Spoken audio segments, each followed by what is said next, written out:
Yote ni kushukuru wewe binafsi kuja kuungana na sisi katika tukio hili muhimu katika historia ya sekta ya afya, si ya Tanzania bara tu, lakini ni kwa ujumla Jamhuri ya Muungano wa Tanzania ikijumuisha Zanzibar. Na mheshimiwa mgeni rasmi, katika kipindi cha miaka mitano iliyopita, serikali zetu mbili zimewekeza fedha nyingi sana katika sekta ya afya. Kwa upande wa Zanzibar, zaidi ya bilioni 120 zimeweza kutumika kuimarisha miundombinu ikijumuisha ujenzi wa hospitali za wilaya na ile moja ya mkoa.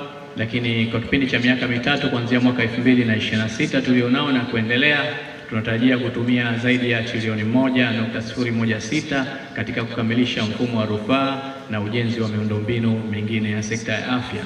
Katika hizo fedha, zaidi ya bilioni 70 zitatumika katika ujenzi wa kituo tunaita State of the Art Cancer Institute in Zanzibar. Itakuwa ni kituo cha kwanza cha kihistoria cha kutoa matibabu ya saratani kwa nchi yetu. Lakini sisi Zanzibar katika miaka 30 ya Ocean Road tuna historia ya kipekee. Ocean Road imekuwa si hospitali tu, bali imekuwa chuo cha mafunzo.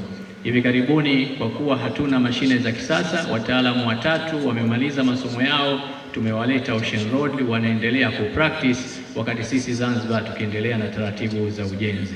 Kwa kusema hayo, nikushukuru sana na niwashukuru sana Wizara ya Afya na serikali ya Jamhuri ya Muungano wa Tanzania. Jamhuri ya Muungano wa Tanzania. Asante.